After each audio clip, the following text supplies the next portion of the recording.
Well, I'd like to say welcome to the February event for the Brotherhood at Temple Sinai. Before I forget, I'd like to give a big thank you to Wayne and Amy Gould for introducing me personally to Scott Benarde, or Benard, sorry, and to this book. Stars of David. This book that we're going to be discussing this evening. Thank you, thank you, thank you. I am very excited to introduce to you Scott Benard of West Palm Beach, Florida. Scott is the former rock music columnist for the Palm Beach Post and the South Florida Sun Sentinel. And he is a prolific writer of letters to the editor relating to topics in the world of Judaism. Just Google Scott Benard, letters to the editor, and you'll see a member of the tribe who actively uses his gift of writing to help make the world a better place. I only mention this as a prelude because the author of this book, Scott Benard, is a great communicator. His writings are easy to read and easy to understand, and he's done the research, the interviewing, and put the time in to write an excellent book. And this is why we're here tonight. Scott is the author of Stars of David, Rock and Roll's Jewish Stories. It is a fascinating look into how Judaism has shaped and influenced the makers of rock music over the past 50 years. So it is my great pleasure to introduce Scott Benard, and Scott will be presenting, but we'll take questions at the end of the presentation. And if you can't last that long, type your questions into the chat session. We will get to them. Scott. So good evening, everybody. Thanks for tuning in. Tonight, I'm going to tell you a story. It's the story of how I came to write this book. And in that story are dozens of smaller stories that I discovered along the way. Our story starts in 1988 in Broward County, Florida, with this gentleman, this guy. In 1988, I took a cousin of mine from Broward County, Florida, to see a David Lee Roth concert for his bar mitzvah gift. Because I was a rock music critic for the Palm Beach Post at the time, we were backstage in this particular venue. The dressing rooms open outdoors, and the promoter usually put like couches and armchairs out around the area. And David Lee Roth came out of his dressing room and sat down on a equipment case. And I looked at my cousin, whose name was Russell. I said, Russell, there's your bar mitzvah gift. Why don't you go over and say hello? Of course, he's 13 years old. He's pretty shy. And so I took him by the hand and I marched him over to David Lee Roth, who I had met some years earlier when he was with Van Halen. And I said, hi, David. My name is Scott Benard with the Palm Beach Post. This is my cousin, Russell. Russell, this is David Lee Roth. And David, you are my cousin's bar mitzvah gift. And David Lee Roth jumps up and says, bar mitzvah? That's when I learned how to sing, when I was studying for my bar mitzvah. Shocked as I was, I pulled out a notebook, I pulled out my pen, and I wrote this quote down.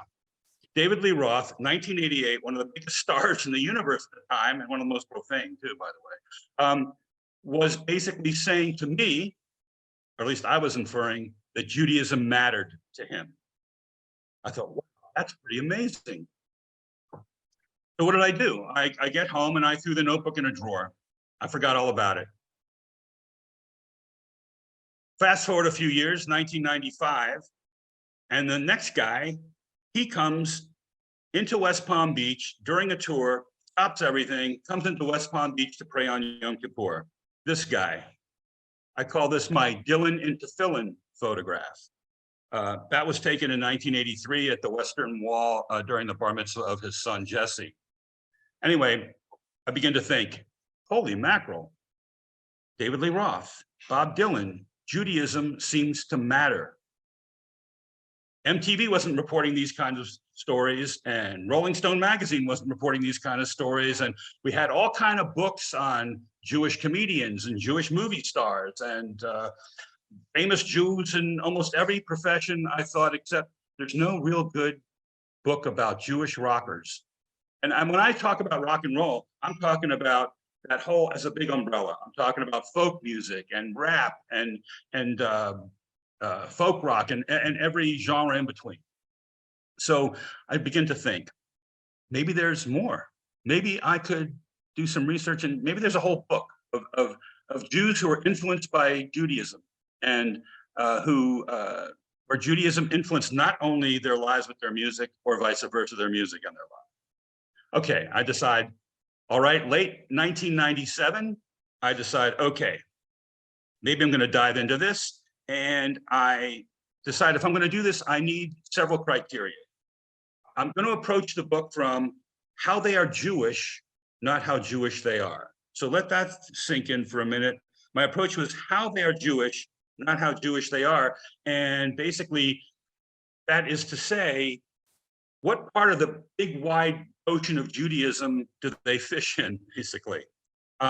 Also, the book had to be diaspora in scope because Jews are a diaspora people. So I ended up interviewing Jewish rock stars and well-known musicians in about 5 or 6 different countries, including South Africa, England, France, and Canada. Also, the book had to be about more than just household names. And I'm going to show you why. For instance, has anybody ever heard of, I probably should have shown the slide second, but I want to know if any of you have ever heard of Mickey Raphael. And Mickey Raphael in this picture happens to be second from right with the Jew fro playing the harmonica. And Mickey Raphael has been with Willie Nelson in the center there, has been a member of Willie Nelson's band since 1972. Mickey Raphael belongs to Temple Micah Reformed Synagogue in Nashville. And throughout the band's existence, he often had to explain to members, especially he recounted to me a story where they were actually performing years ago at a kosher hotel in the Catskills. And he had to explain to the band members why they couldn't have milk with their steak dinners. And he was constantly reading about Jewish history, and he's very proud to be Jewish, but not very many people know who he is. But whenever you see Willie Nelson performing or guesting on TV or somewhere, recording, whatever, Mickey Raphael is with him. Here is another great one. Now, David Bowie, in the top picture is the central character raising his arm. And in the bottom picture, David Bowie is on the stage holding the microphone. In the top picture at the far left is a fellow by the name of Michael Garson, and down below is Michael Garson. He's David Bowie's keyboard player also since 1972. Michael Garson, originally from New York and now living in California for many, many years, grew up and basically became fluent in Hebrew, and became such a great singer that the cantor and the rabbis of his synagogue were hoping he'd go to cantorial school and learn to be a cantor. But rock and roll, sort of full of rock and roll, drew him that way. He's also an amazing jazz and classical player and has put out jazz and classical CDs over the years. David Bowie, I believe, performed in Israel on 2 occasions. And when he did, Michael Garson told me that he went out on stage and greeted the crowd in Hebrew, and the crowd went crazy. So these are probably people you never heard of before, but when you hear David play a David Bowie record and you hear the keyboards, that is the nice Jewish boy, Michael Garson. So I really felt these people, these lesser known people who were key to the sounds and the performances and recordings of bigger rock stars needed to have their day. Here's another fun one. This is Carol Kay, and the bass player. And you can see in the insert picture there, there she is with Brian Wilson of the Beach Boys. Here, let me give you an example of what Carol Kay is known for. Let's see if this works.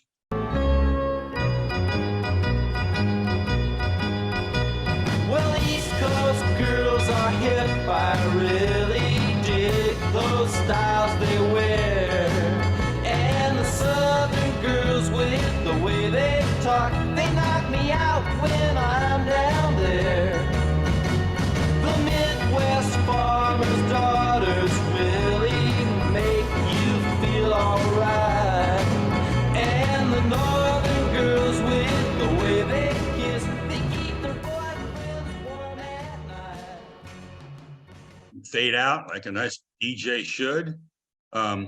So Carol Kay is a fascinating story. And by the way, in many of these people I'm introducing you tonight, I could do an hour on each of them. But Carol Kay is a Jew by choice.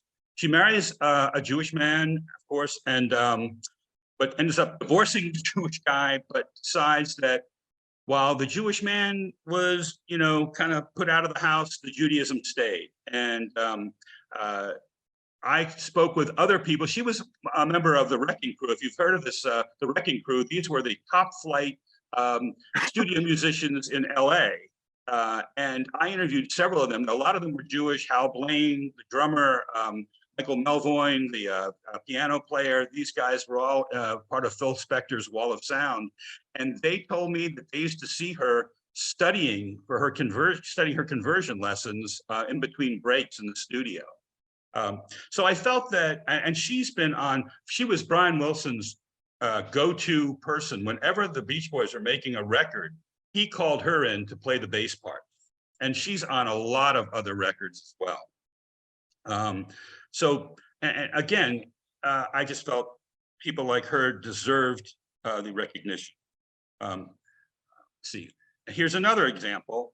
This is Novi Novak, or Eileen Novak. Eileen is from California and very in demand as a session player and a touring side person. And you might have heard this particular song before. This is her on the violin. Oops. Let's see. Okay, let's see. Aha, this is why we're not getting her on the violin, because we need to put the volume up. Okay, let's try this again.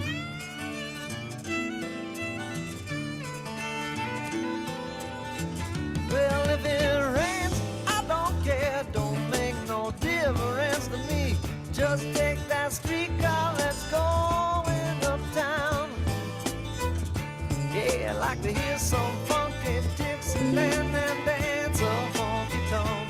And I'll be buying everybody drinks all around. Oh, Blackwater. I would guess most people know this Doobie Brothers song, Blackwater, a #1 hit in 1975. So that's her all over that record. And here's another example. Oops, I'm not being very good as a DJ.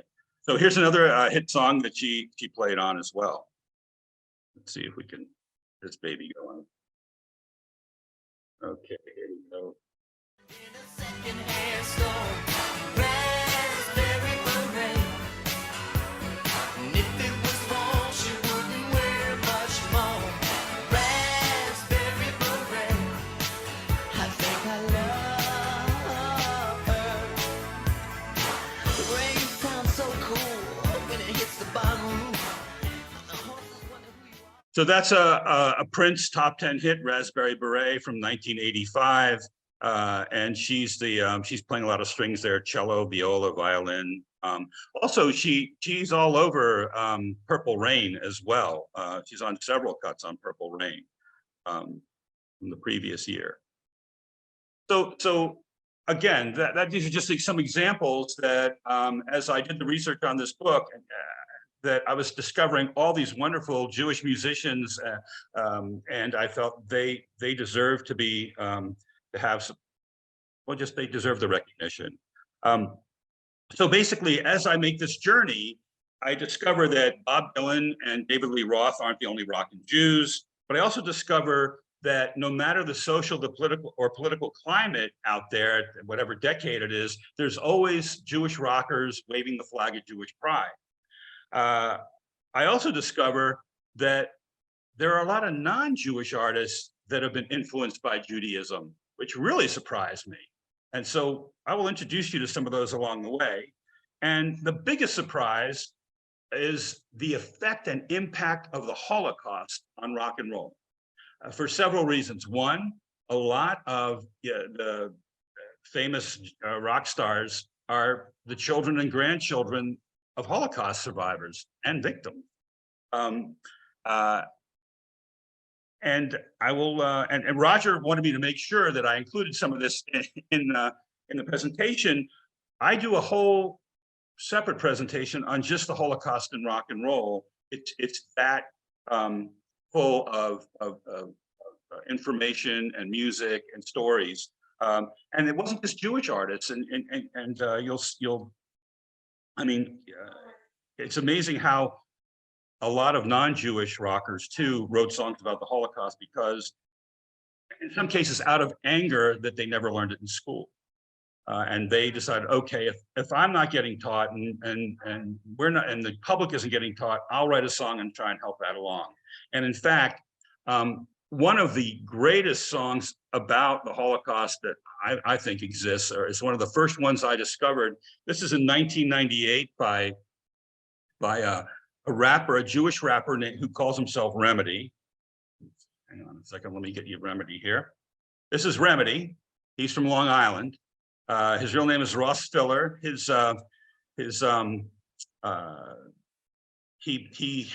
basically becomes known because he's an associate of the Wu-Tang Clan, which is a very popular, successful rap band, rap group out of Long Island. And all his, he's the black sheep of the family. His father, his siblings, they all Ivy Leaguers from Brown University, and he has no interest in college. He wants to, get into the music business. And in 1998, the Wu-Tang Clan decide that they are going to put out a record, a CD of music by their associates and friends. And they call it the Swarm, featuring the Killer Bees. Remedy has been working on this particular song called Never Again for a while. He didn't have a great Jewish education. His parents divorced when he was young, and that was part of the issue. But he had a grandmother who he loved, and who was a refugee from the Nazis from Hungary. So he goes to his grandmother because he needed to know more about Judaism, because he was getting bullied in school. And he was getting all kind of anti-Semitic epithets and threats. And what's the only thing worse than experiencing anti-Semitism as a Jew is to experience anti-Semitism as an uneducated Jew who doesn't have any idea why people, actually a lot of anti-Semites have no idea why they're anti-Semitic either. But the point being that he didn't know much about Judaism, and yet he was Jewish and experiencing the effects of anti-Semitism without knowing much about his heritage. His grandmother tells him that he lost relatives in the Holocaust, tells him the stories, and he puts together, he has this piece of music, and he starts to write these lyrics, and he ends up writing this song called Never Again. Let me make sure I have the sound here. See, I didn't have the sound on, okay. Wait. The final solution. Okay, so it goes like, oh shoot, start playing. All right. Okay. It's now retribution. Remedy. Wait, hold on a second. I'm sorry. It sort of got to the end of the song. Hold on, let me put this back here. Let me get to the beginning. I had this whole build up about this song, and now it's like at the end. Oops. Let's see how I do this. Hang on, folks. Sorry about that. I want to get to the beginning. You know what? I'll just let it play the last 10 seconds. We'll play it all over again.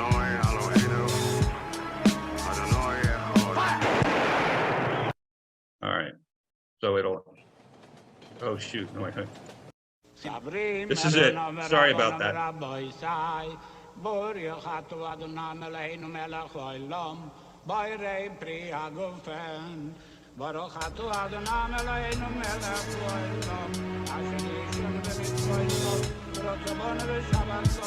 Feel this. To all those races, colors, and creeds, every man bleeds for the countless victims and all their families of the murdered, tortured, enslaved, raped, robbed, and persecuted. Never again. To the men, women, and children who died in their struggle to live, never to be forgotten. Proven Ben Menachem, yeah, my own blood, dragged through the mud, perished in my heart, still cherished and loved. Stripped of our pride, everything we live for, our families cried. There's nowhere to run to, nowhere to hide. Tossed to the side, access denied. 6 million died for what? Yo, a man shot dead in his back. Helpless women and children under constant attack for no reason till the next season. And we still bleeding. Yo, it's freezing. And men burning hell, some for squeezing. No hope for a remedy, nothing to believe. Moving targets who walk with the star in their sleeve. Forever marked with a number tattooed to your body. Late night, eyes closed, clutched to my shoddy. Having visions, flashes of death camps and prisons. No provisions, deceived by the devil's decisions. Forced into a slave, death before dishonor for those men who were brave. Shot and sent to their grave, can't awaken. It's too late, everything's been taken. I'm shaken, family, history, the making. Never again shall we march like sheep to the slaughter. Never again shall we sit and take orders. Stripped of our culture, robbed of our names, rent of our freedom and thrown into the flames. Forced from our families, taken from our homes, pulled from our God, then burned of our bones. Never again, never. So there you have it. To me, one of the most powerful songs I came across in all the years of researching the whole book. You can find it out there. All these songs I think are now, when I first started this book, a lot of these songs were hard to come by and hard to find, but they're out there now. You can probably find anything that I'm playing tonight easily on YouTube or other sites. The next example of a Holocaust song is by this woman, Ofra Haza, who is no longer with us. She died in around 2000 from a bad blood transfusion. Her family's from Yemen. They arrive in Israel in the early 50s. They're part of the waves of Jewish refugees that are being pushed out of all the surrounding Arab countries and who flee to Israel for safety after Israel declares, statehood. She becomes really well known in the early 80s. In 1983, she finishes in the second place in the International Eurovision contest, and gets a recording deal and sings in Hebrew, Arabic, and English, and Aramaic as well. And her songs are about striving for peace and love among peoples. But in 1992, in reaction to Saddam Hussein's Scud missile attack in 1991, she writes a song called "Trains of No Return," and it's basically hoping that it's basically hoping and praying that Saddam's Scud missile attack will not lead to another Holocaust. So here we go. Let's see. You can hear the train tracks, the train on the track.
So the train, it turns out, the train, I discovered, is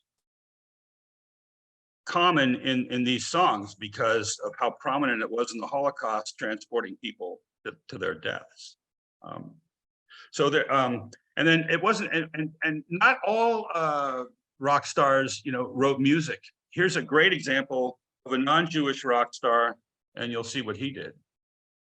So this is Alan Woody. I don't know if any of you have ever heard of Alan Woody, but he was a member of the Allman Brothers Band for quite some time, and also a side project with the guitarist, Allman Brothers guitarist Warren Haynes, a project called Government Mule. Alan Woody spent like a good bit of 1986 in Israel performing with the drummer Artemis Pyle from Leonard Skinner. Artemis Pyle had gone over to Israel in the early 80s to kind of get his act together. He was one of the survivors of the plane crash that killed many of the Leonard Skinner band members and the pilots and the manager, etc. And he was just having all kind of obviously emotional and psychological problems. And he friends of his who had made Aliyah to Israel said, "Come to Israel and start a new life." While he's there, he gets involved with a local band, and he invites Alan Woody over to join this band for a while. And Alan Woody is there for 2 or 3 months, getting to know about Judaism, learning about the Holocaust, learning Jewish customs and prayers. And when he returns later, he is on the internet looking for a new guitar. And he discovers this site called Music Box. And it's really interesting. I mean, it's funny how kind of mystical things can be. The Music Box company is actually owned by an Orthodox Jewish surgeon who makes musical instruments and amplifiers as a side project. And Alan Woody contacts him and says, "I want one of your bass guitars." And the owner of the company, whose name is Matt Eichen, delivers one of the guitars backstage at an Allman Brothers concert in New Jersey. And he tells Matt, and this is recounted, I'm going to quote Matt Eichen, what Alan Woody told Matt Eichen to do when he saw the guitar. So he requests that a Jewish star be put on the guitar. And Matt Eichen is thinking fancy pearl inlay. But Woody replies, "Burn it on. I want it to look like the numbers tattooed on Holocaust victims. I want the guitar to have a don't mess with me look." Actually, he didn't say don't mess with me. Don't mess with me look just like I do. So there you see it. Matt Eichen sent me a picture of it, and one of the other reasons he wanted this guitar look like that was that there was someone who had taken a guitar and put a Nazi swastika on it, and he had heard about this. It's in some private collection now, and he wanted to fight that swastika guitar with a Jewish star guitar. He called it his Jewish star guitar, but the band members around him began calling it Woody's anti-Nazi bass. So there are a lot of stories out there, and these are I'm just elated to have discovered them along the way. So these are some examples of how the Holocaust influenced various artists in different ways. Non-Jewish artists weren't just influenced, by the Holocaust. There's a great story about this gentleman. I'm sure most of you, if not all of you, have heard of Leon Demucci.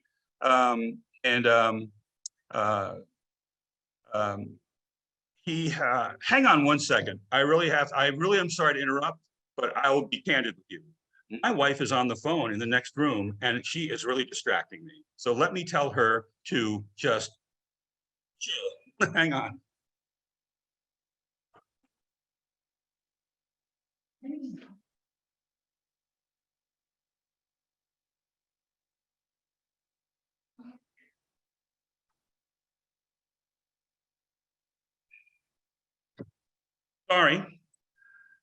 sorry for the interruption, but we're still married after 28 years.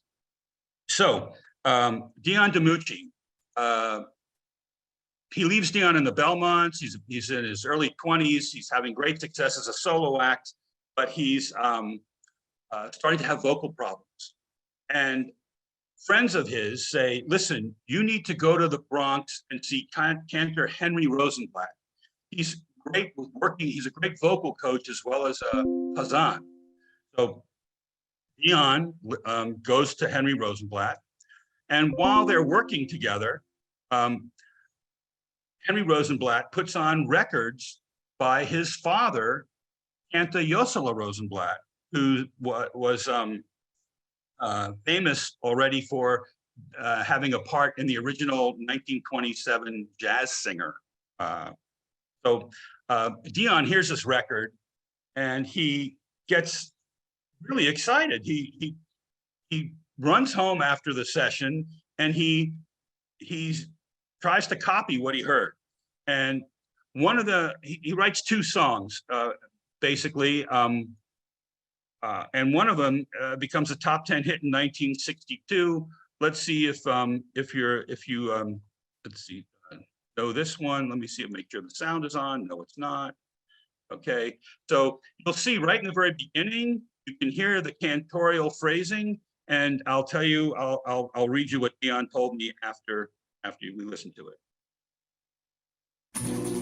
Diane, down deep inside I cried. Diane, without your love I died. Diane, you know you drive me wild. Diane, you're such a little evil child. Yeah, yeah, yeah, yeah, yeah.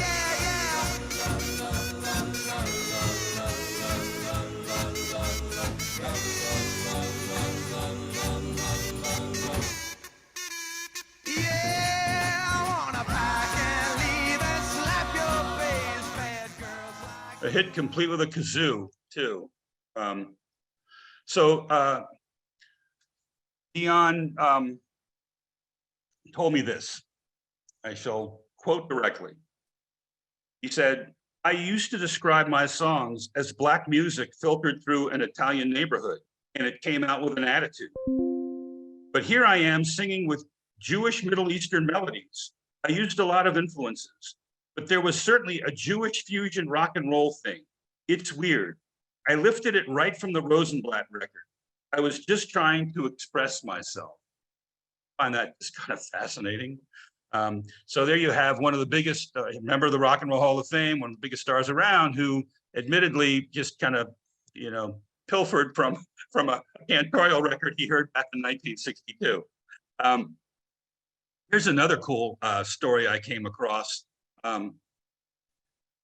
Okay, so yeah, okay, let's do this one. I thought my slides were a little bit different. Okay, so here we have, this is, yes, you are correct. That is Carlos Santana at the Western Wall in Jerusalem, 1987. It might be hard to see from the picture, but he is wearing a kippah, a white kippah on his head.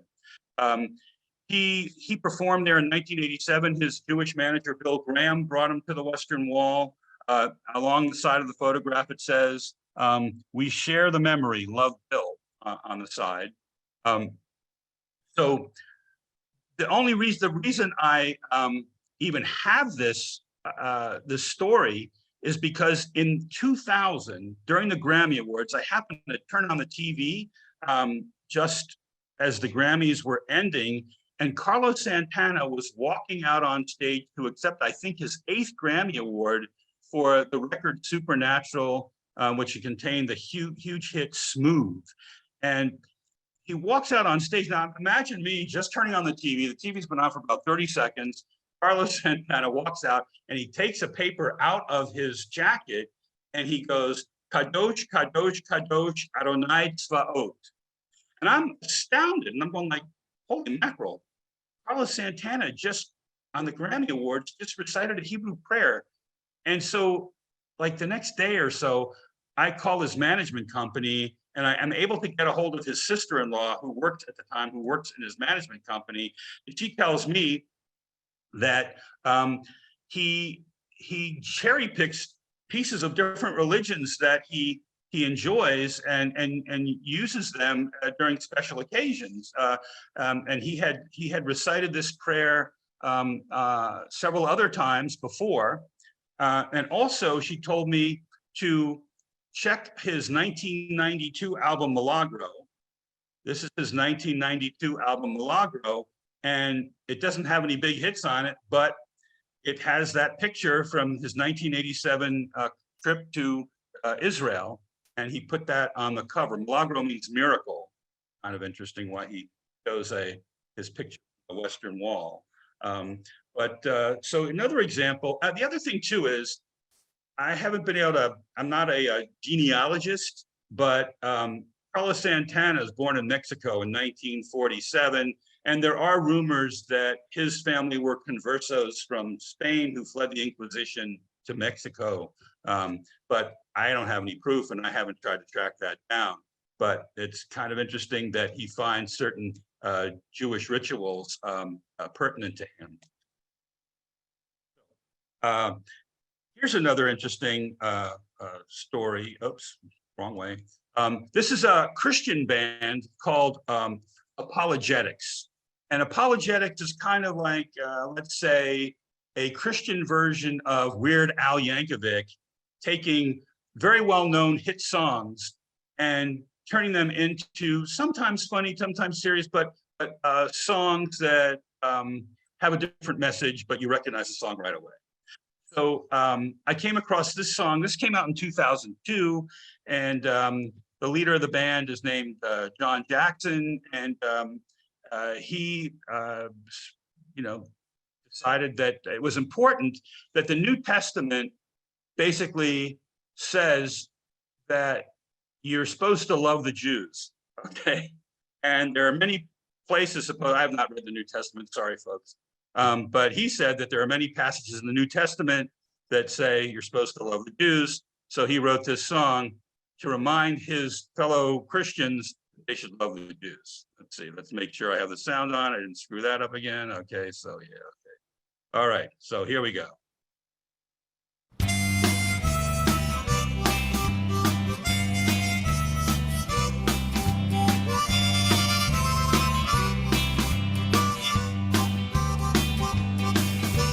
God loves the Jews. You know I have proof. Our Lord was one too. So please love the Jews. Whoa, love the Jews. John was a Jew, and Mark and Matthew, they all were but Luke. So please love the Jews. Whoa. Kind of fun, huh? It's kind of fun and serious. It's nice to have a Christian band out there kind of letting its audiences know that they should love the Jews, considering what we're going through right now and reading the paper every day. So that's a whole section on sort of non-Jewish rockers influenced by Judaism. I'm going to take this into a section of songs that are outwardly very Jewish, done by rock bands or rock stars, to sort of wave the flag of Jewish pride, as I'd mentioned before. So in 1968, there's the band called Spirit. I hope some of you are familiar with this band. They're really excellent. They never got really the best that they deserved, although they had a few hit singles. Very good stuff. The leader of the band is this guy, Randy California, and he, at the time of making this record, is only about 17 years old, even though he looks in this picture like he's 30. Anyway, obviously he wanted to look older than he was, and so he grew a lot of hair, which was what everyone was doing anyway. So the band puts out this, I'm gonna go back and forth, oops, I'm going back and forth, oops. Okay, so Randy California and Company and Spirit put out this record. I'll tell you a little story before I play the songs on here. His real name is Randolph Wolf. He's from California, but the family had moved to New York for a time. And this is around 1966, 67. And he is noodling around on a guitar. He's a precocious kid. He's like 16 years old at the time. And he's noodling around on a guitar in a music store in New York. And this guy comes up to him and really likes the playing and says, "Hey, I have a band and we have a gig down in the Village, and would you like to sit in tomorrow night?" And so Randy Wolf says, "Sure." And he goes down to the Village with his mother's permission, and he sits in with the band, and they like him so much that this one night invitation turns into 3 months. And in the band, there's another Randy. So the leader of the band names him Randy California and the other guy Randy Texas. And so he becomes Randy California professionally for the rest of his life. The band leader decides to go to England and asks Randy's mother if Randy can go to England too. Oops, I'm on the wrong way. So ask if Randy can go too. Of course, Randy's 16 years old, and the nice Jewish mom says, "Are you out of your mind? I don't really know you, and you want to take my son to England?" Not happening. And so Jimi Hendrix ended up with a trio instead of a quartet. Instead of 2 guitar players in the Jimi Hendrix Experience, there was only Jimi Hendrix. But Jimi Hendrix loved this guy's guitar playing and wanted him to come to England with him. And that's that story, which I confirmed with his mother. I didn't get to talk to him. Unfortunately, about a year before I began work on the book, Randy California dies in a riptide in Hawaii trying to save his son. And he saves his son, but he does not make it. So there's a sad aspect to that. But long before that, Randy California, gee whiz, I don't know which way I'm going here. Randy California wrote this hit single. I'll play a little bit of it so you can get your bearings on just what this band sounded like.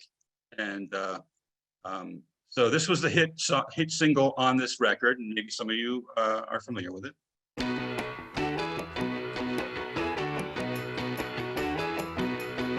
Let me take you, baby, down to the riverbed. Got to tell you something, go right to your head.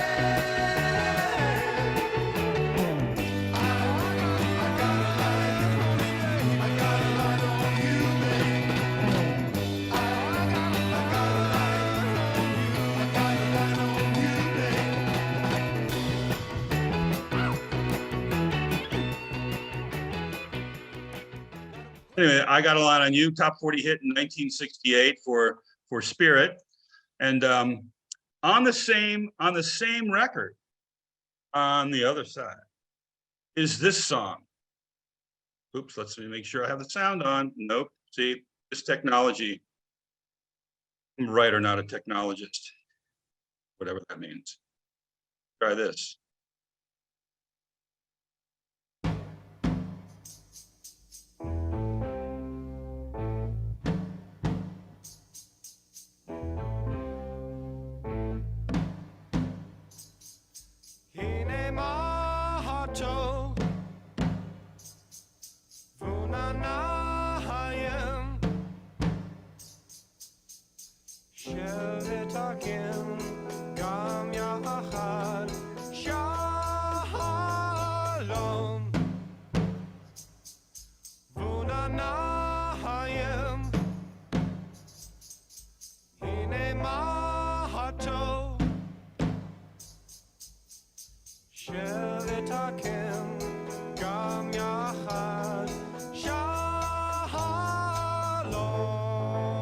Here comes the cool guitar part.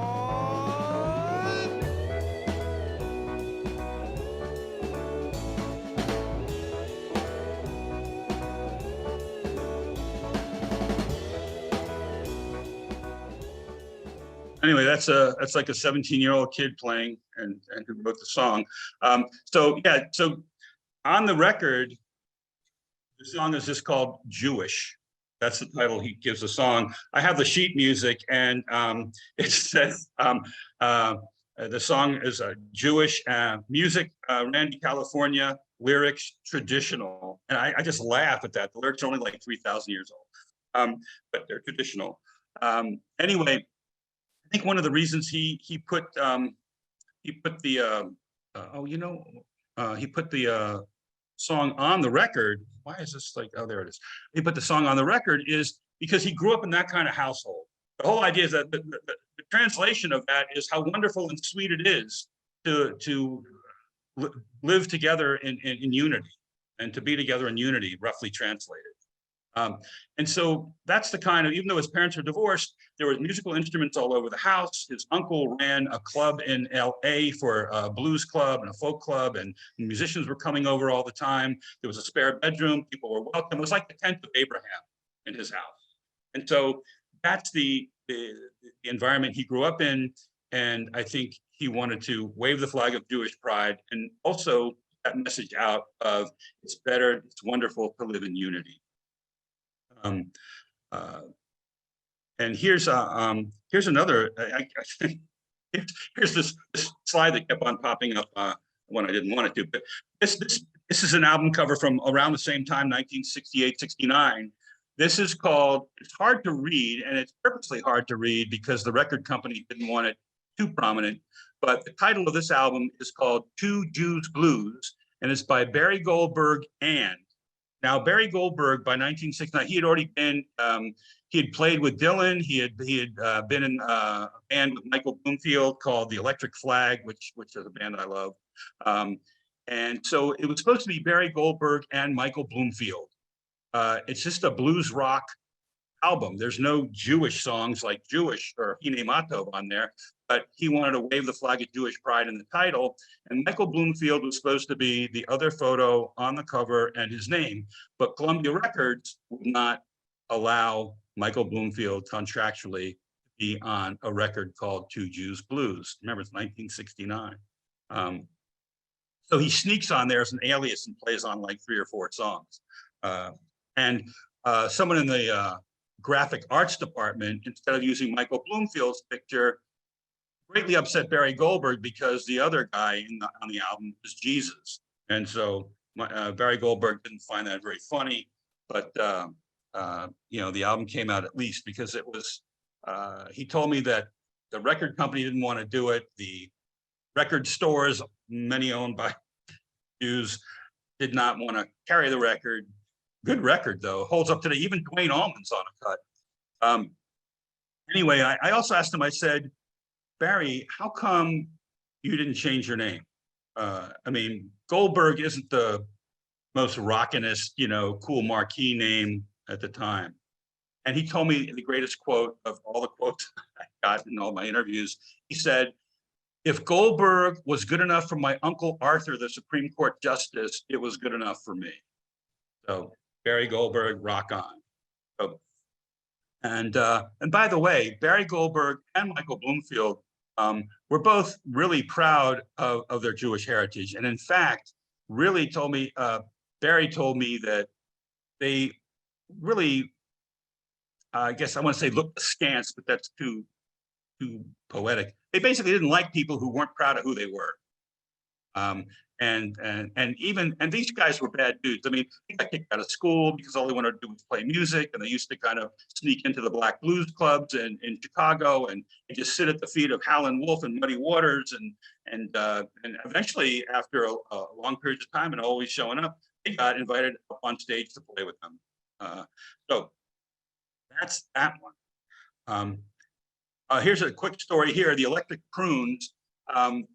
There are no Jews in the Electric Prunes, but the manager was Jewish and their producer, David Axelrod, was Jewish. And they had had success in 1968 with a Christian-themed album, a song of which appeared on the Easy Rider soundtrack. And so they decided to sort of have lightning strike twice and do a Jewish-themed record. And this particular record is called Release of an Oath and included songs with titles like Kol Nidre and Our Father, Our King. I'm not going to play any tonight. I just have the slide in there, and I thought, well, there it is. I'll tell you that little one too. So that one didn't go very far. Didn't generate a lot of sales or a lot of play, but tried it.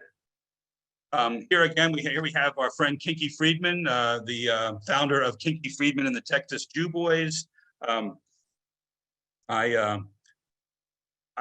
think you can see in the picture below, the album cover below is basically shows his most well-known song, which is "They Ain't Making Jews Like Jesus Anymore." But his first album, Sold American, comes out in about 1973, and it includes a song called "Ride 'Em Jew Boy," which really offends a lot of the Jewish nonprofits like Hadassah and also the sort of right-wing like Jewish Defense League, and he's getting crap from all sides, excuse my English. But basically, he kept saying, he had songs like we reserve the right to refuse services to you. They ain't making Jews like Jesus anymore. Ride 'em Jew Boy. All these songs are really about Jewish pride, and this Ride 'em Jew Boy was a tribute to the 6 million killed in the Holocaust. So he just, I guess he did it to get attention and he's also waving the flag of Jewish pride he's wearing an Israeli flag on the cover. So he's definitely proud of who he is and where he came from. Here we have our friend Michael Bloomfield. And this is Barry Goldberg's best friend. He was the guy that was supposed to be on the Two Jews Blues record. And Michael Bloomfield is considered one of the great American electric blues guitarists. He died in 1981 under mysterious circumstances. There's a lot of different, theories as to what happened. It isn't pretty. Wonderful man, had some drug issues, but a very talented guy, very smart guy. And his brother, Alan, sent me this song to really basically show a really great example of waving the flag of Jewish pride. So let me make sure I have the sound on. So here you go. Now, as a preface, this is an acoustic performance. Michael Bloomfield is playing in a club in Northern California shortly after the Yom Kippur War. So this is about 1974. Michael Bloomfield in concert, playing an original tune.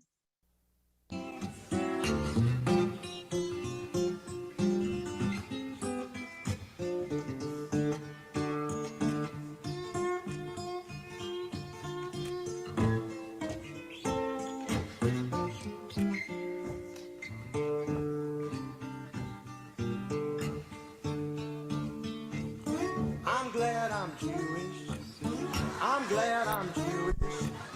Hebrew to the bone, Lord, Lord. I'm glad I'm Jewish. Hebrew to the bone. You're not a Christian girl, just can't leave little Jew boys alone.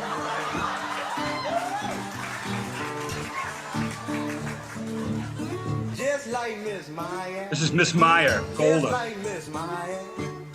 Just like Golda say. Just like Golda say. Just like Miss Meyer. Just like Golda say. She said, come on, Mike, fight in Israel. I said, hell no, my home's in the USA.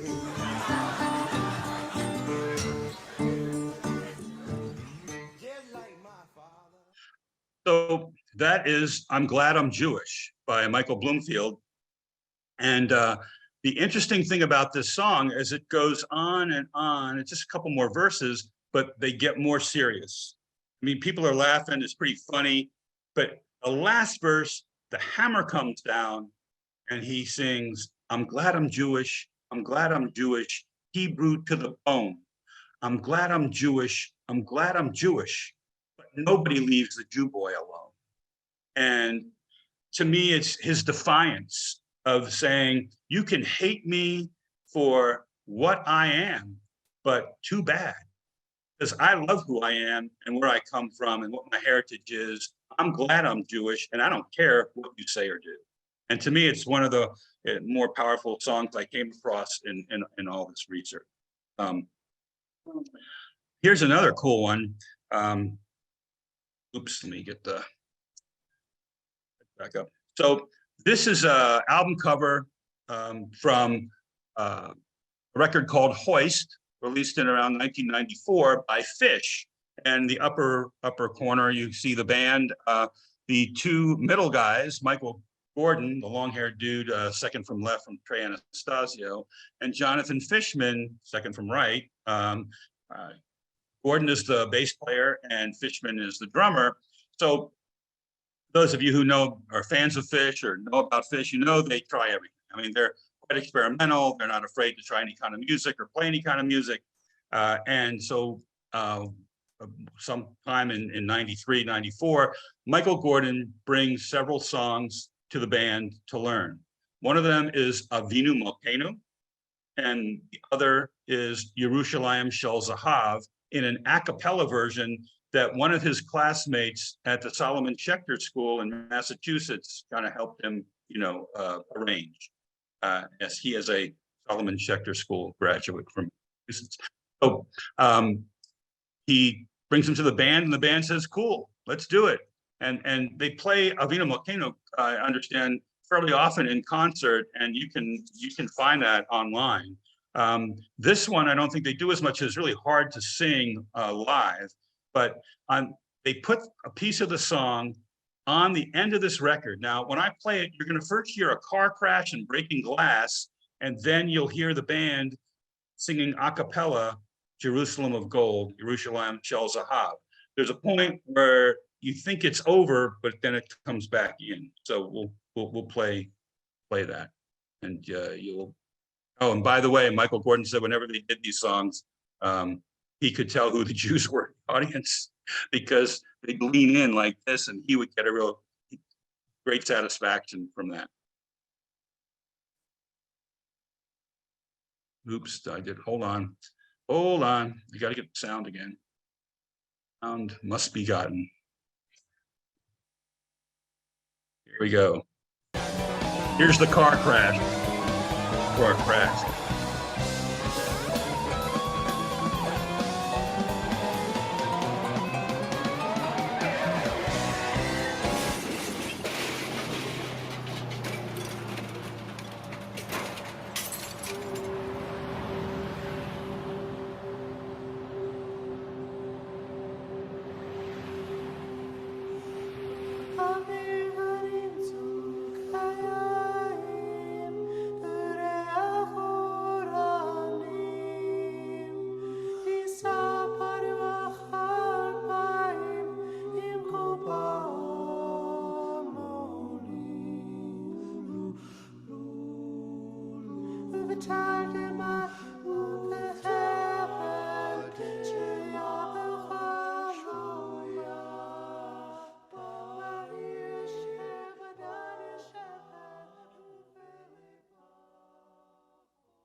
That beautiful?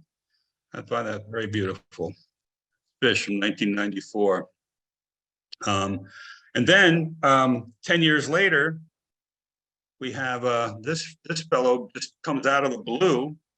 Matisyahu comes out of the blue, and he's got a top 40 hit on radio called King Without a Crown.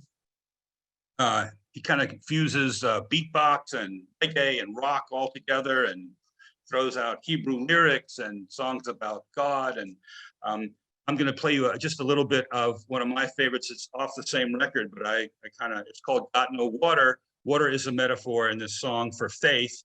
I won't play a lot of it. 3 minutes in, he starts singing the Shema in the middle of the song.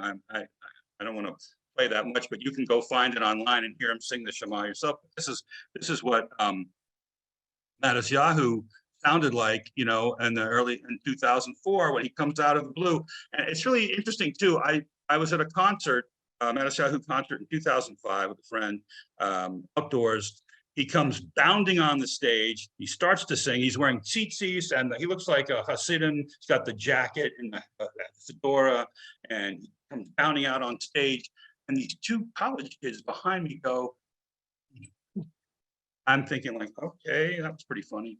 Anyway, so this is what Matisyahu sounds like for those who might be unfamiliar with him or those who love him and want to hear a little bit of Matisyahu.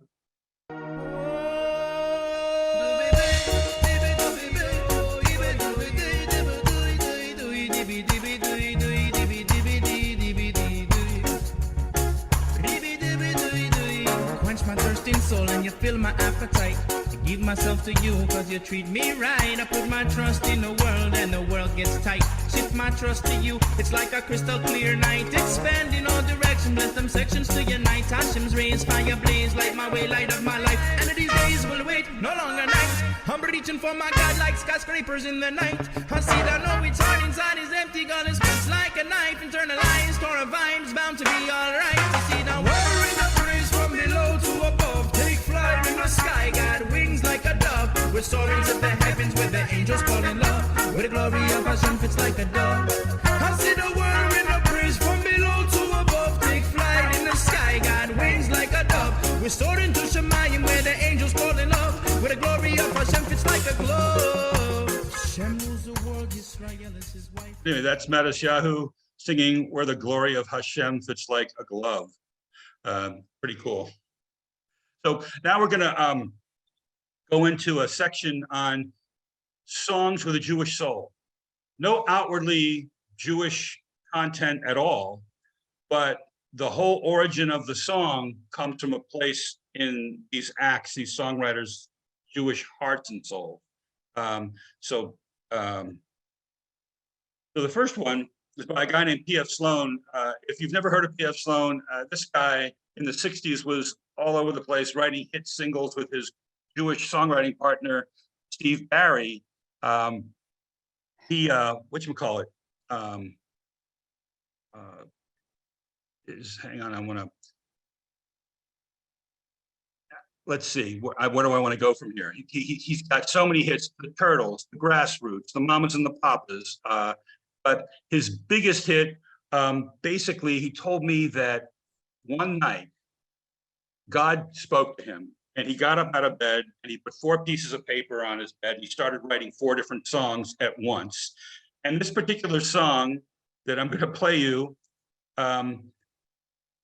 was about, he told me, Tikkun Olam, that this was a list of all the troubles in the world that needed to be fixed in order to repair the world. And so I'm sure you all are familiar with this one. Let me make sure I have the sound on again. Okay, here we go. We'll play a little bit of this, but this comes from a Jewish soul for sure.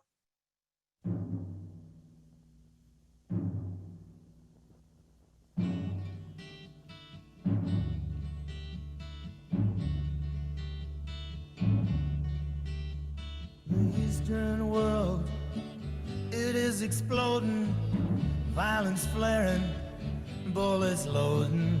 You're old enough to kill, but not for voting. You don't believe in war, but what's that gun you're toting? And even the Jordan River has bodies floating. But you tell me over and over and over again, my friend, you don't believe we're on the eve of destruction.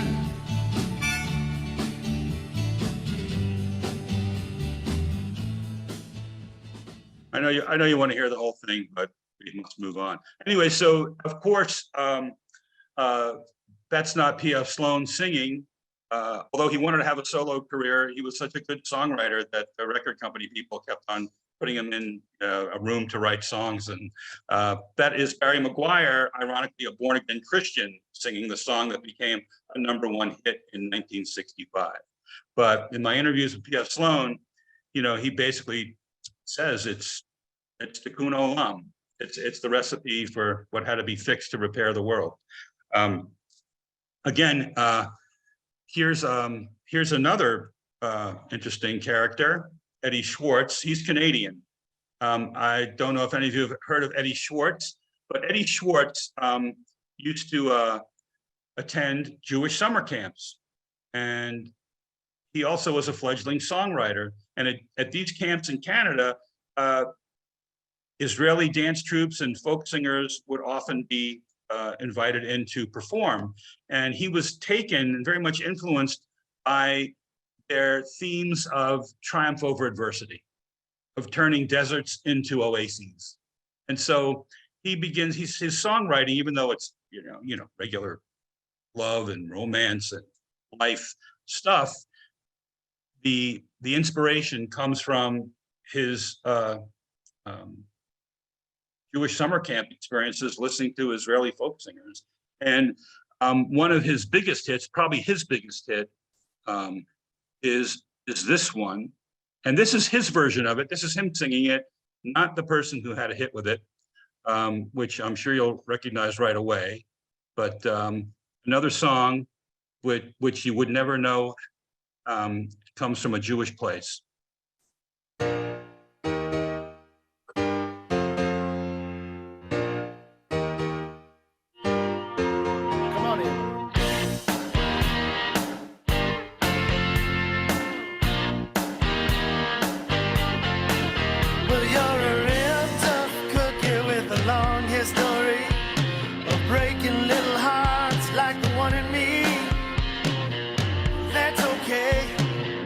Try and do it. Put up your dukes, let's get down to it. Hit me with your best shot. Why don't you hit me with your best shot? Ow, hit me with your best shot. Fire away. So that's Eddie Schwartz, Hit Me With Your Best Shot, a super big hit and classic rock song for Pat Benatar, probably her signature song. And she got a hold of it on a demo tape and decided that was for her, and the rest is history. So we'll do another one. This is obviously Susanna Hoffs is one of the members and primary singer for the Bangles. They had a very wonderful run of hits. Susanna Hoffs is here with Billy Steinberg and Tom Kelly. Susanna Hoffs, the granddaughter of a rabbi. Billy Steinberg is California bred and born. His father was a very pro-Israel farmer and a grape farmer. His father went to Israel to teach Israeli farmers how to grow grapes in the desert, believe it or not, is what he told me. I didn't check it out, but that's what he said. And I believe him.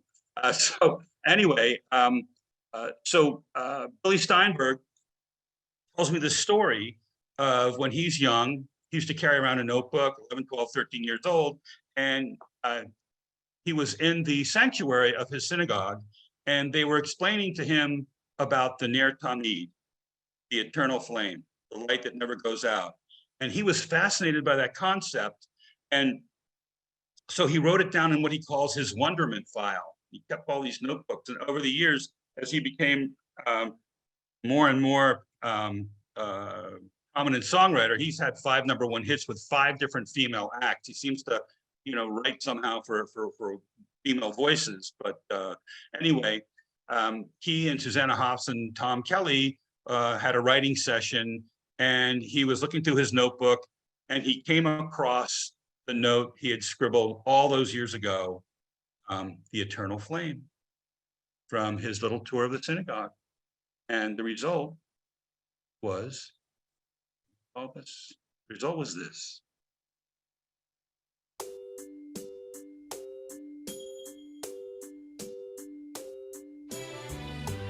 Close your eyes, give me your hand, darling. Do you feel my heart beating? Do you understand? Do you feel the same? Am I only dreaming?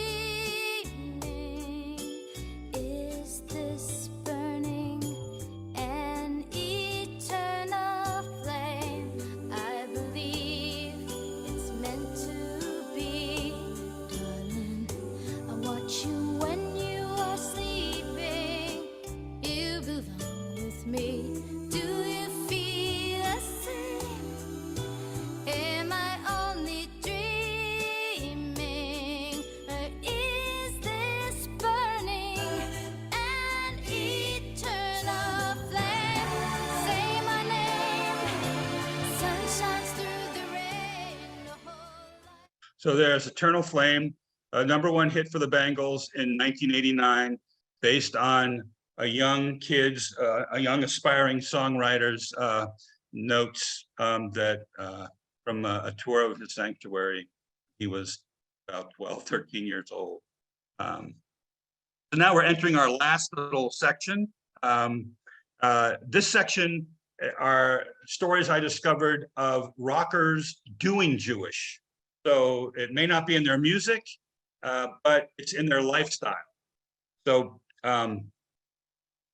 this particular guy, Stan Lynch, is a founding member of Tom Petty and the Heartbreakers. He was with the band from 1974 to 1995. And he told me one of the coolest stories that I heard from anyone. And I'll tell it fast because I know we've been going for a while here. But just got a couple more stories and we will wrap it up. But Stan Lynch, during Tom Petty and the Heartbreakers tours, especially if it occurred in the winter, would pack his menorah and candles and yarmulke. And when Hanukkah came around, Hanukkah, because they were on the road for months and months at a time, Hanukkah became sort of the metaphor for all Jewish holidays. And he had this special, he turned Hanukkah into a special ritual. He was the shamash, and on the first night, first candle was his mother. And he would light the candle and just spend time talking to his mother about life. And the second night, of course, you can figure, was his father. The third night was his sister. The fourth night, again, he would say the prayers, light the candle, and he would talk to his grandparents. The fifth night, he would talk to his friends. The sixth night was the past, and he would just meditate on where he had been and how he had gotten to where he was. The seventh night was the present, here and now, and what kind of situation he was in, who he was, who is he now? And of course, the last night of Hanukkah, the eighth night, was the future. And he would think about where he wanted to go, how he should get there. I always thought it was fantastic because it was so much more than opening presents. And I always had this pipe dream that maybe my kids will do that one day, kind of think about Hanukkah in those terms. And so that's Stan Lynch, who had a special Hanukkah ceremony.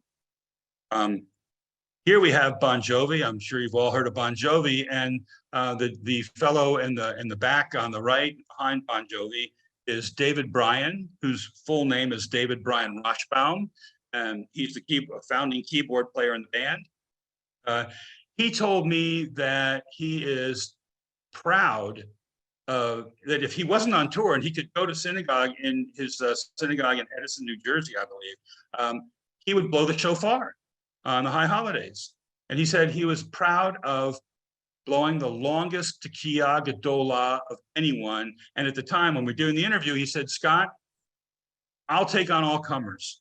I dare anybody to come into my sanctuary and outblow me on Tekiah Gedolah. I also asked him, I said, well, and he also said to me, if he has to tour on the high holidays, he will fast to remind himself that of who he is, of his heritage and where he comes from. If he has to perform on Yom Kippur, he will fast.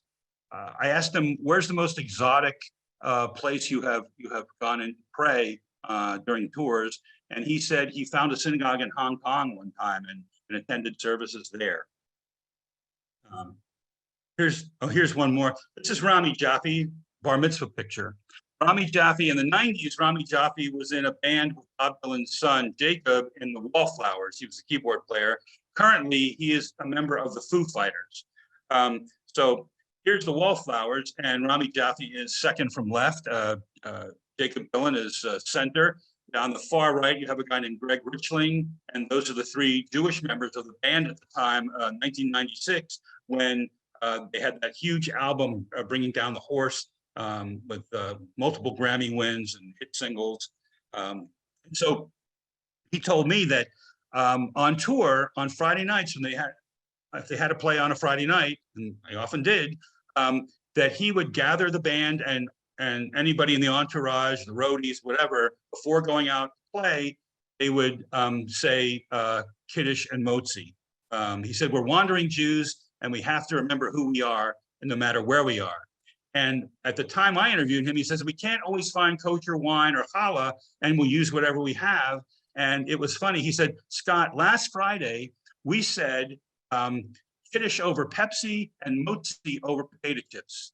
And they call him Rabbi Romney because he's the guy that kept the band together.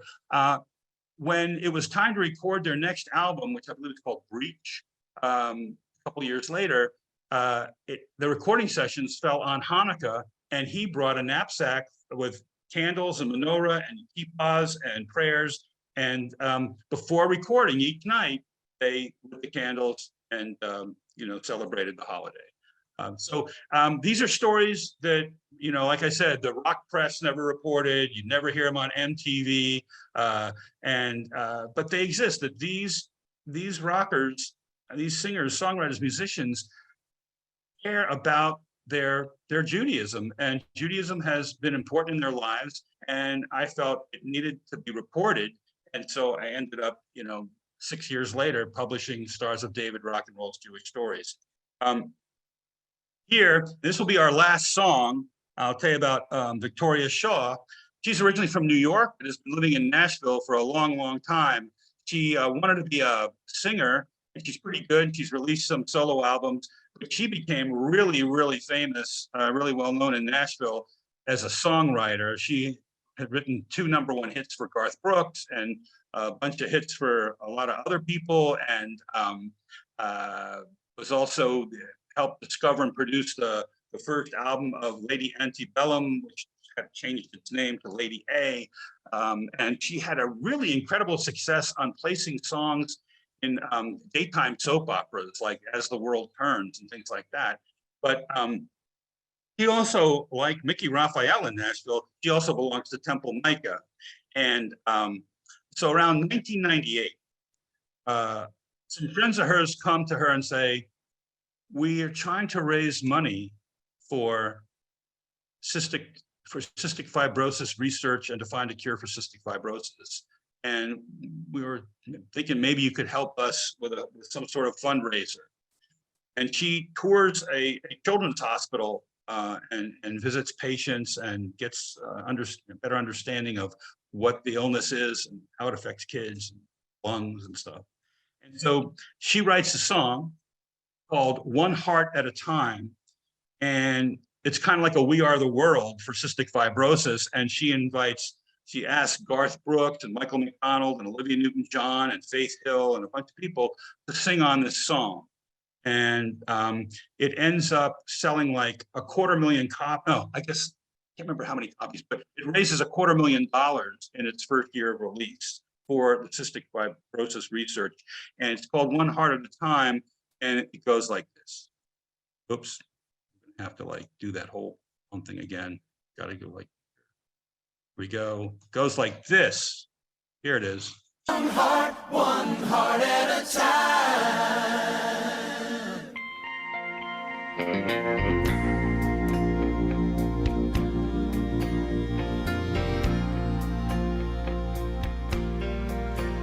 For the sound of children laughing is like music to my ears. It's like a choir of angels and they're singing crystal clear. It's the sound of freedom. It's the sound of trust.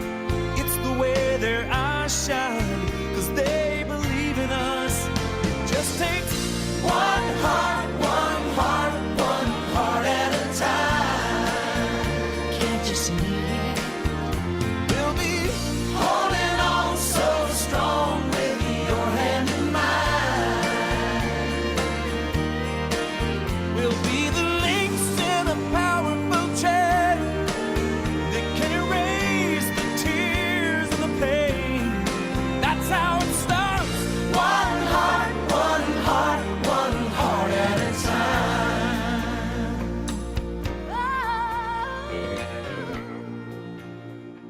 So that's One Heart at a Time, and I include that because it's a great example of Tikkun Olam, where a Jewish, prominent Jewish songwriter is asked to help raise money for a good cause and doesn't even hesitate, and he calls in a bunch of very prominent Nashville stars to help her with it, and it is quite successful in helping raise funds for research and care.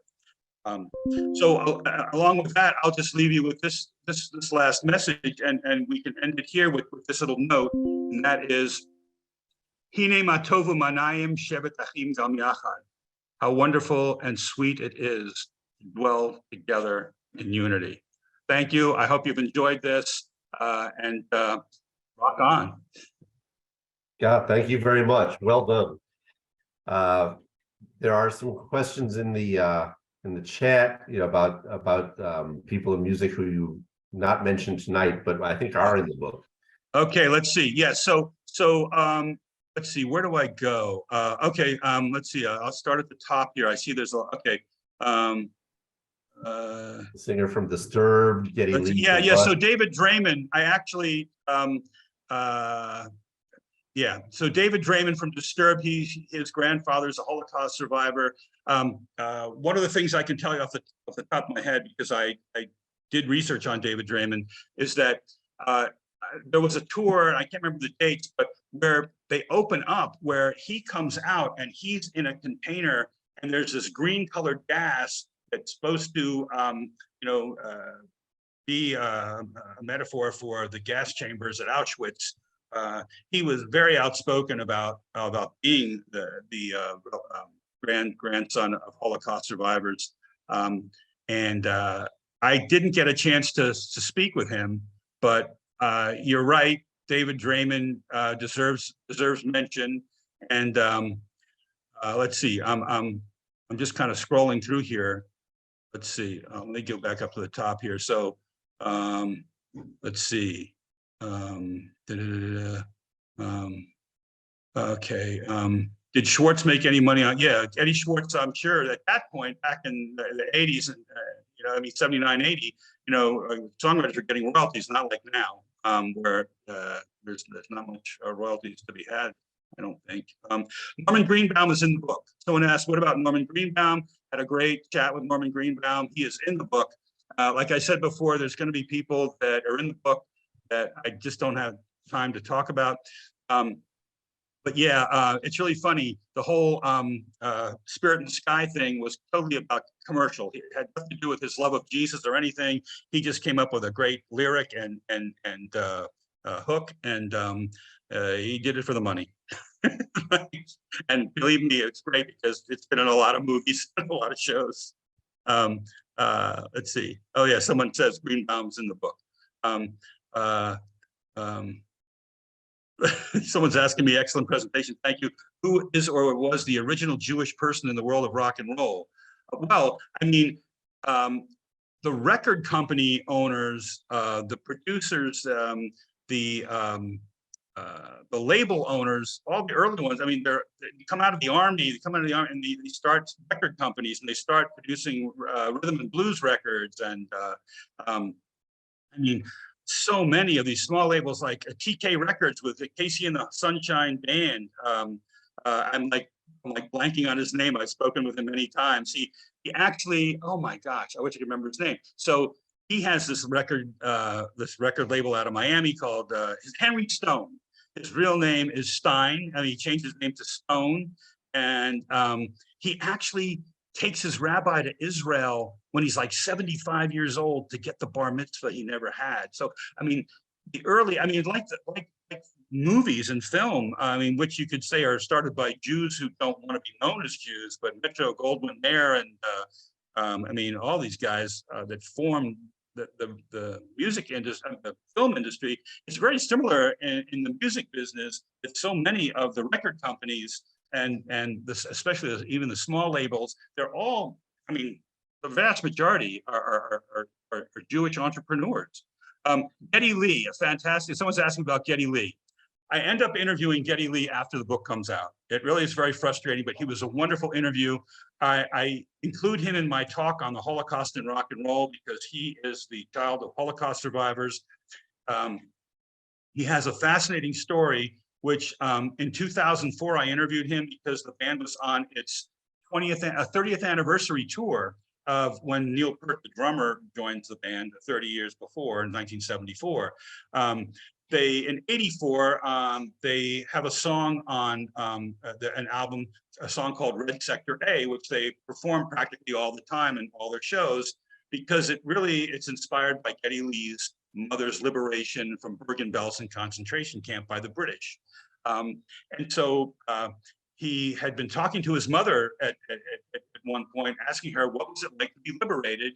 And his mother's response was, we couldn't believe what was happening because we couldn't believe if there was still society outside the barbed wire and the gates and the fences, that society would allow this to happen. And so we didn't believe that, we both thought that basically the world had ended.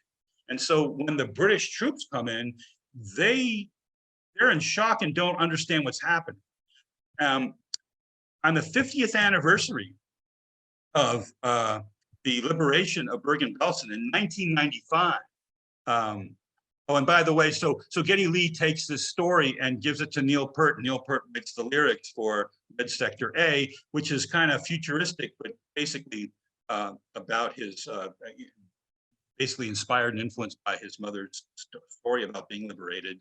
But as I was saying, in 1995, 50 years after the liberation of the camp, his mother takes him and his siblings back. There's a reunion with British troops and survivors, and they go back to Bergen-Belsen.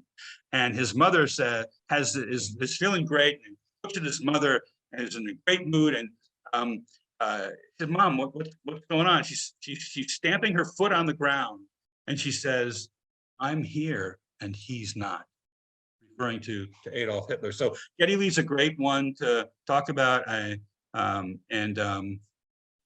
Yeah, I have, and someone here's the David Drayman. I should probably kind of do more to incorporate him. Mark Bolan is in the book. I interviewed Mark Bolan's brother. I interviewed a cousin, and even though, he wasn't, his father's side, he's Feld, Mark Feld on his father's side. He often, did refer to himself as a nice Jewish boy. But yeah, he's in the book. I include him, and you can find out more about him there. I think he's even buried in a Jewish cemetery, as I recall. So there's some of the Susan Gottfried's funny. Y'all going to be hitting me up to borrow my copy of the book. Well, Scott, let's talk about that. This is the book, and talk about the publishing of this book and how people can get this book. Well, unfortunately, the book is out of print. Although you can get used copies all over the internet through Amazon. I have a few available. To be candid, I was in touch with a production person at the publishing company, and we were gonna we're preparing for a second edition to add more people and to fix some errors that got in there. And the publishing company, academic, it was Brandeis University Press, so I have learned the hard way that academic presses they like to publish books. They don't really care about selling them. They just like to be known for publishing various titles. It's sold out, but I was sort of really dispirited that they didn't want to put out a second edition where we could even do better and add more names.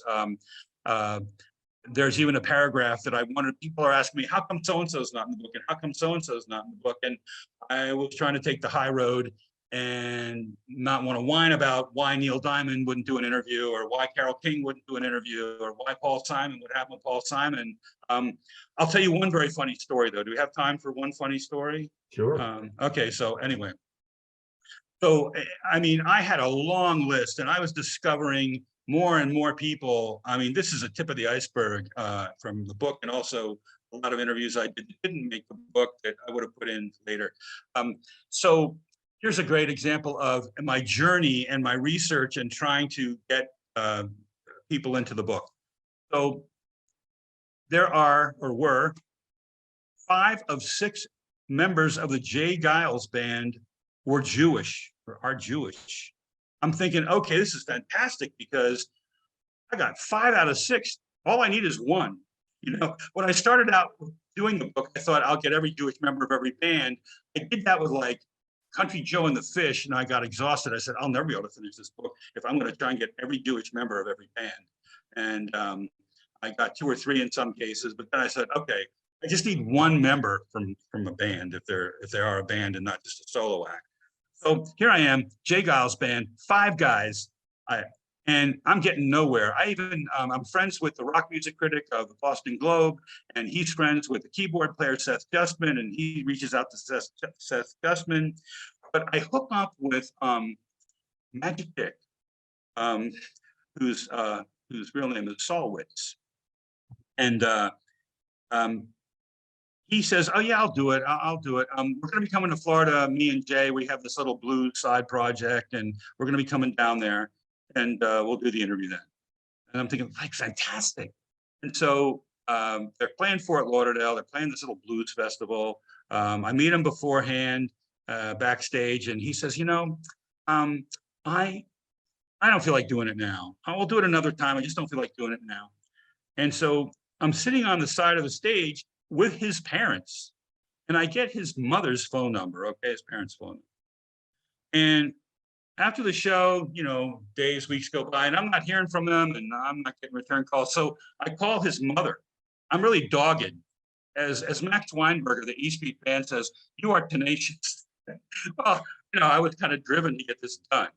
And so I call his mother, and I said, Mrs. Solwitz, you know, your son, he agreed to do this interview for this book I'm writing, and I can't get in touch with him. He's not returning my calls. Could you possibly, you know, ask him to give me a call and tell him I really would love to have him in the book. So she calls him up, and he calls me, and he says, I've decided not to do the interview. My religious beliefs are too personal. And he pauses, and then he says, and don't you ever call my mother again. And so these are the trials and tribulations of doing a book like this, where sometimes you get David Bryan from Bon Jovi, and sometimes you get nobody from Jay Giles, and sometimes you get the drummer from Tom Petty and the Heartbreakers, and sometimes you can't get, you name it. And so that was the story, but you know, that's the way that went. Anything else? Let's see what else started. Oh yeah, there's some people telling you where you can get the book and what libraries have it. That's very kind of you. Thank you very much. And all these links. Oh boy, someone's really done their research. Wow. Bowser from Cha Na Na. Really interesting you mentioned Bowser from Cha Na Na, but I'm really good friends with Henry Gross from Cha Na Na, who had the big hit single in '76 with the Shannon. And I brought Henry to the JCC in West Palm Beach. I was trying to do a Jewish coffee house series, and Henry was my experiment. That was in 1996, and he did a acoustic performance. Henry is like, I mean, you can't find anybody more pro-Israel than Henry. And he's a riot. He could be a stand-up comic too. And I think half of Cha Na Na, if not more, were Jewish. And you know, I can't tell you why Bowser's not in the book. Henry isn't even in the book, but I did write about him earlier, and I was hoping to put these people in, you know, at the second edition. It's interesting. So Henry was the first guy, and then later on, I brought Janice Ian, who was also in the book. In fact, Janice Ian she holds a cherished place in my heart because she was the first notable, you know, Jewish performer to say yes and she did the very first interview for this book. So Janice Ian, I brought her to the JCC. I brought Carla Bonoff, the great songwriter Carla Bonoff, to the JCC on this Jewish coffee house series. It's interesting what we did, how I helped convince them to do this was that it was open to the public, at the JCC. And before the show started, these were on Saturday nights, and we would do a Havdalah service out in the hallway before we opened the doors to let people in. It was really cool because even non-Jews, they were smelling the spices and getting really into it and very curious about it. I did Peter Himmelman, who's on the cover of the book and is Bob Dylan's son-in-law. And in my opinion, he sings much better than Bob Dylan. And then the one that got away that said they were going to do it, and who's also in the book, is Graham Gouldman from 10cc, and also wrote a bunch of hits in the 60s for a lot of those British invasion bands like the Hollies and Herman's Hermits and the Yardbirds. And you know, he was said yes, and then he said, you know, Scott, it's coming from England, it's kind of long, and you know, we hadn't signed a contract or anything. So, but we had a great interview for the book, and he's a really nice guy, and he's the one that got away from that series. Julie Gold is in there from. He's the one who wrote From a Distance, the huge Bette Midler hit. Anyway, so on and on and on. So aside from outside of the book and writing articles and stuff like that, I also did this concert series at the J. But in the members of the Hooters later in 2007, did it again, and had members of Orleans. It's interesting. I could go on all night, guys. I mean, there's just one thing leads me to another story. That's funny. I like Neil Sedaka. That's pretty cool. Neil Sedaka, I only mention him briefly. It's not fair to Neil Sedaka. The guy is, you know, a legend, and I didn't try hard enough. Leonard Cohen's not in the book, and I did write about him for, it's interesting. In 2017, I get contacted by some people from the Jewish Museum of Vienna, Austria, and they want to do a Jewish music exhibition. They want to use the title of the book, Stars of David, for their exhibition, and they want me to write 2 chapters in the catalog for the exhibition.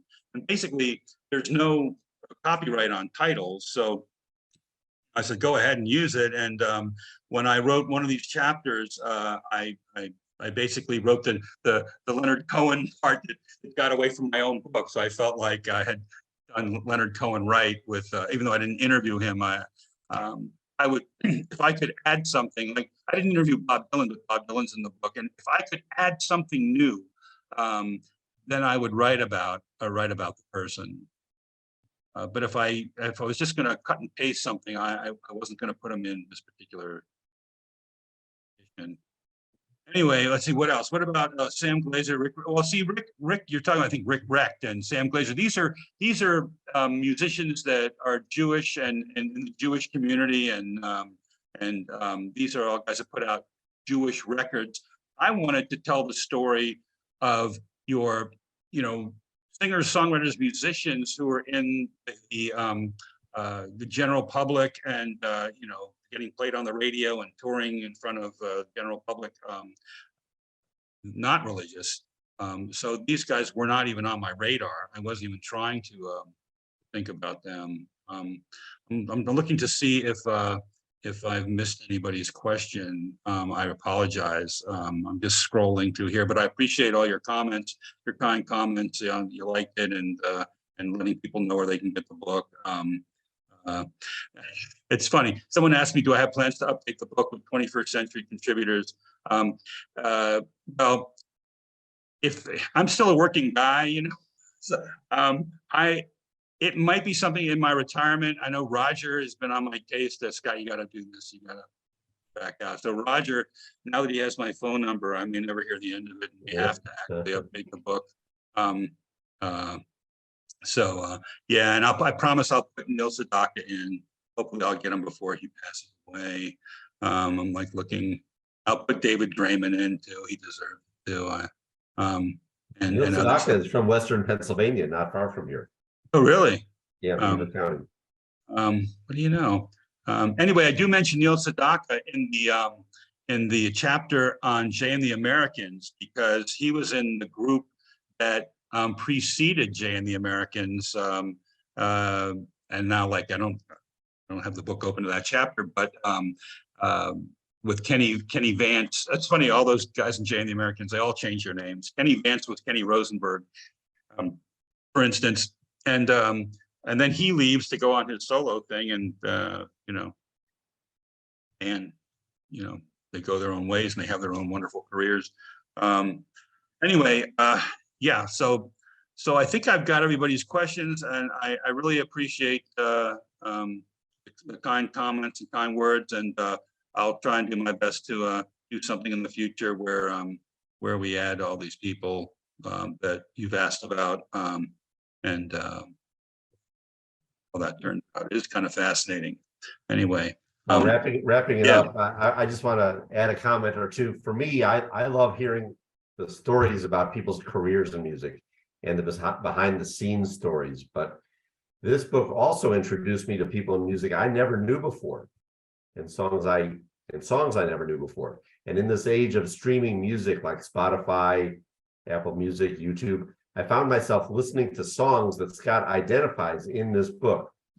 And so I was reintroduced to many artists I had forgotten about over the years. Artists like Manfred Mann's Earth Band, Procol Harum, Melissa Manchester, and this Jewish group, Evan and Yaron. They have this great song called Crazy for the Girl. Look it up or listen to it. It's a wonderful song, which I discovered from this book. So thank you, Scott, for the book. And thank you also for taking the time to meet with us this evening. Great. Thanks, everybody, for coming out and having a listen. Appreciate it. Thanks, Scott. All right. Take care. I'm going to go now. All right. Oh, quick thing, and Roger, if anybody needs my contact information, they can, I guess, get it through you, I suppose. Yeah, I'll give them the email. Happy to answer more The questions. email is actually on the chat right now. Oh, good. So my email's on the chat, and you know, if you have more questions, happy to answer them. If you want a book from me, I'm happy to discuss that too. And yes, we can wrap it up, and I can go have dinner. All right. Thanks again. It was wonderful. Hey, Bye. take care. Thank you, Scott. Right. Wonderful presentation. Thank you. Thank you. Thanks, Bye-bye. Todd. When will the recording be available?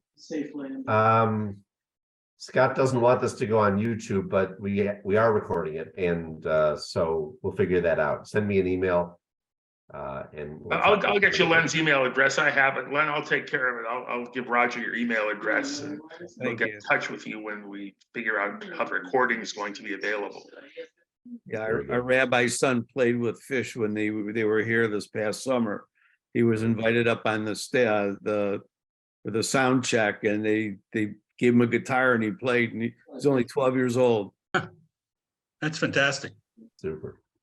Very good. All right. Good night. Good night, everybody. Thank you. Thank you.